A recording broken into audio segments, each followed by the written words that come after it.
طالب علم ہی رہنا چاہتے ہیں. تو اس کے لیے دو شعر، اس کے بعد پھر دو چار منٹ، اور اس کے بعد میری بات ختم انشاءاللہ.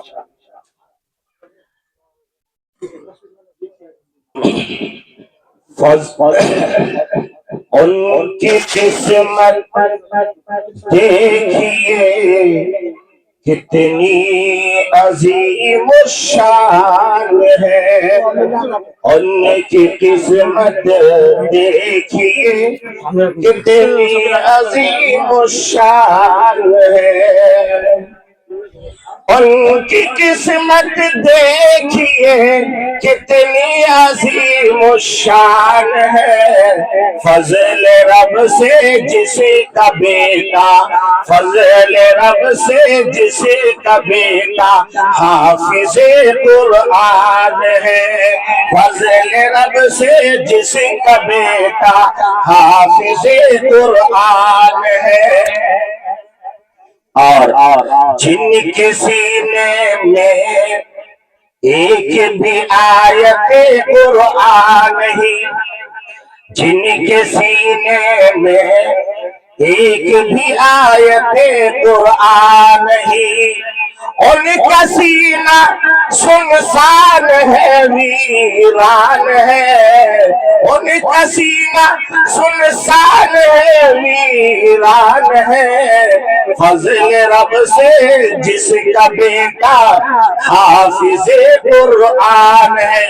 ہمارے حضرت مولانا ضمیر احمد ندوی دامت برکاتہم العالیہ بہت ہی عمدہ خطاب فرما رہے تھے. آپ نے مثال دے کے سمجھایا کہ نہ یہ ولایت سے، نہ یہ دولت سے، نہ اپنی کوششوں سے یہ کمال پایا جا سکتا ہے، یہ صرف رب کی عطا سے پایا جا سکتا ہے. میرے عزیز دوستوں اور بزرگوں، میں آپ کو بتاؤں کہ یہ مدرسہ میری پہلی بار حاضری ہو رہی ہے، اور میں نے جب اس مدرسے کے حالات کو دیکھا اور پھر محتمین صاحب کے ساتھ مزاجی اور کشم پرسی کا یہ عالم، اور بالکل ایک جو ہے اخلاص کا مجسمہ حضرت مولانا خورشید صاحب کو دیکھا، تو مجھے پھر وہی بات مولانا ضمیر صاحب نے کہا، مجاہد ملت. واقعی یہ مجاہد ملت ہے. آپ جانتے ہیں آج کے دن ایک کولی کا کام کرنے والا ڈیلی 500 روپیز کما لیتا ہے. کماتا ہے کہ نہیں بھائی؟ 500 روپے کوئی بڑی بات ہے؟ کما لیتا ہے. یہ ہٹا کٹا نوجوان پتہ نہیں کس عمر کو آپ کے یہاں آیا ہوگا، اور اپنے جذبات و احساسات کو کچلتے ہوئے انہوں نے یہ طے کیا کہ مجھے اس صحرا میں، مجھے اس جنگل میں، مجھے اس بیابان میں مجھے توحید کی صدا بلند کرنی ہے، مجھے بلال کے کلمے کو پہنچانا ہے. انہوں نے یہ طے کیا کہ میں اپنے بیوی کے جو ہے خواہشات کو دبا دوں گا، میں اپنے بچوں کی قربانی دے دوں گا، مگر اس علاقے کو چھوڑ کر نہیں جاؤں گا. انہوں نے یہ طے کیا اور بنیاد ڈالی، اور جس کا نتیجہ آپ کے سامنے آج 11 کے 11 حافظ قرآن. اللہ اکبر، اللہ اکبر. حافظ قرآن کا ہم اور آپ کیا مقام سمجھیں گے؟ میں آپ کو بتاؤں، ابھی چند دن پہلے جدہ کے ایئرپورٹ میں ہمارے کسی وجہ سے فلائٹ کا مسئلہ ہو گیا. اس کے بعد فلائٹ والوں نے 5 اسٹار ہوٹل ہمیں رہنے کے لیے دیا. ہم اس ہوٹل میں گئے. اس ہوٹل میں جب قیام کیا تو اس کے تھوڑی دیر بعد میں اذان کا وقت ہوا. ہم لوگ کا مسجد کہاں ہے؟ کہا مسجد اسی ہوٹل کے نیچے تہہ خانے میں ہے. آپ جائیے. ہم لوگ وہاں پہنچے ہیں. ایک نوجوان کو ہم نے دیکھا کہ وہ ابھی باتھ روم صاف کر رہا تھا. اس کے ہاتھ میں باتھ روم کا وہ ڈنڈا تھا، وہ باتھ روم کو اس کی صفائی کر رہا تھا. مگر اذان کا وقت ہوا، وہی باتھ روم کا ڈنڈا چھوڑ کر کے وہ مسجد کے مصلی پہ کھڑا ہوتا ہے، اذان دیتا ہے، اللہ اکبر اللہ اکبر کی صدا لگاتا ہے. اس کے پیچھے اس ہوٹل کا 5 اسٹار کا مالک بھی کھڑا تھا. جدہ کے بڑے بڑے سیٹ اور شیخ بھی کھڑے تھے. وہ بنگالی پینٹ پہنا ہوا،